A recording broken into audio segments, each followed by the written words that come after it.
So your next question might be, do we have enough money? Well, yes we do. But where? So let's take a look. First, let's take a look at healthcare. There is currently 60 billion in Medisave, of which only 768 million was used in a year. This represents only 1.3%. In Medishield, there is a surplus of 850 million, of which only 282 million was used in a year. This represents only 33%. In Medifund, there is a capital of $3 billion, of which only 100 million was used in a year. This represents only 3.2%. This means that in the total 3M amounts, there is almost 64 billion inside, of which only 1.2 million was used, which is only 1.8%. And because of the low expenditure, what the government spends on healthcare is only 30% of the total health expenditure.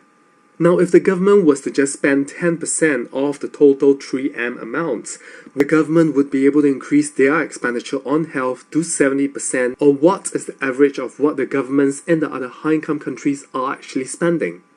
Now, the total health expenditure in Singapore in 2011 was 13.1 billion, of which Medisave only takes up 5.5%, Medishield only takes up 2.1%, and Medifund only takes up 0.7%.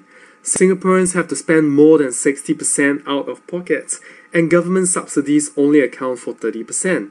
And if you look at it, the government subsidies only amount to 6% of the total 3M amounts. Now this means that what Singaporeans are paying into healthcare is way and above what the government is spending. So the government might be collecting taxes, and they might be collecting our Medisave contribution and Medishield premiums. But what are they actually spending, and are they spending anything? Next, we look at CPF. The interest rates that Singaporeans get for our CPF is between 2.5 to 4%.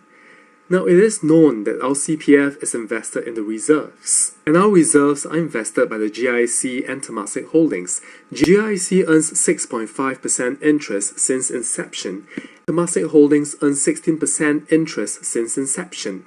Now, if you look at how much a medium income earner would be able to save based on the current interest rates, a medium income earner would be able to save $700,000 when he or she retires at 65. However, if the interest earned by the GIC and Temasek is channeled back into our CPF, and we are earning the interest rates that we should rightfully be earning, say at 7.5%, the medium income earner would be able to save $2.8 million in our CPF, which means that more than half of Singaporeans should be millionaires by the time we retire. But do you see that happening? Next, the total balance in our CPF as of September 2013 is 248 billion, of which Singaporeans only withdrew 11 billion last year. Now, it has been much said that CPF is our money. Well, now if that's the case, why is there such a huge balance in the CPF? Shouldn't the money actually be returned to us in the first place? If the money is not returned to us, where is it going? Now again, it is known that the CPF is invested in the reserves. And the three agencies which manage our reserves are the Monetary Authority of Singapore, which has $320 billion, Temasek Holdings, which has $215 billion, and GIC, which has $360 billion. In total, our reserves would have accumulated $1 trillion, and our CPF has helped to earn this $1 trillion. Now, if indeed CPF is our money, where is our money? Our reserves have $1 trillion, but how many Singaporeans are able to meet the CPF minimum sum? And how many Singaporeans are able to take their CPF out and retire?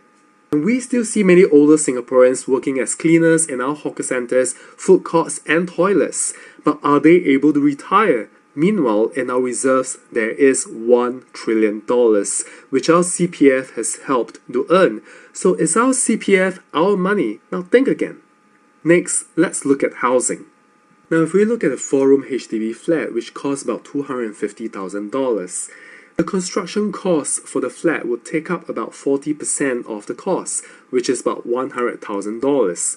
And as most of us would know, the land in Singapore is obtained by the government for next to nothing. What this means is that if we are paying $250,000 for a HDB flat and the construction cost is only $100,000, the government is earning $165,000 on each 4-room flat that we buy. Next, let's turn our attention to education. It was recently revealed that the government spends $210 million in tuition grants for international students. It was also revealed that the government spends $36 million per year per cohort for scholarships for international students. What this means is that in a year, the government would spend at least $144 million per year on scholarships for international students. Now, if you add this all out, it would add up to about $400 million every year that the government spends for international students for their education. Now, if this $400 million was given back to Singaporeans, it would enable all Singaporean university undergraduates to receive free education. It would enable all pre-university students before preschool to receive free education. It would also enable all preschool Singaporean children to have free education. Now, if the government is so willing to spend $400 million for international students, shouldn't the government spend this money on Singaporeans first before they spend it for international students? Finally, we look at transport. Now, if you look at how much SBS Transit and SMRT has been collecting in fare and non-fare revenue, it has been rising over the years. But if you were to look at the operating expenses of SBS Transit and SMRT, you will see that their operating expenses are actually lower than the revenue that they collect. What this means is that every time there is a transport fare hike, whatever fare hike is more than enough to cover for the operating expenses for the transport operators. In fact, the fare and non-fare revenue is 113% more than what the operating expenses are. Now, if this is the case, if Singaporeans are already paying more into fare and non-fare revenue, and we are paying more than what it takes for the transport operators to run, is there still a case for the annual transport fare hikes? Finally, from 2000 to 2013, SBS Transit and SMRT has made a total of 2.6 billion profits. A few years ago, the government has given these transport operators 1.1 billion to buy buses. However, if they are already making $2.6 billion in profits, can these transport operators purchase the buses from the profits that they already earn? And even if they take $1.1 billion out from their profits, they would still have $1.5 billion in profits left over. So if this is the case, is there a justification for fare hikes? And on top of that, Singaporeans are paying taxes to the government. And if these taxes are not coming back to Singaporeans in terms of subsidies for our fares, why are we paying these taxes? So at the end of it, the question that we have to ask is, are Singaporeans being treated fairly? And are Singaporeans being taken advantage of? So now we have shown you that Singaporeans don't actually pay low taxes. In fact, we pay as much as the citizens in the Nordic countries do. Yet the government gives back the lowest in social protection and a lot lower than what the government should be giving back.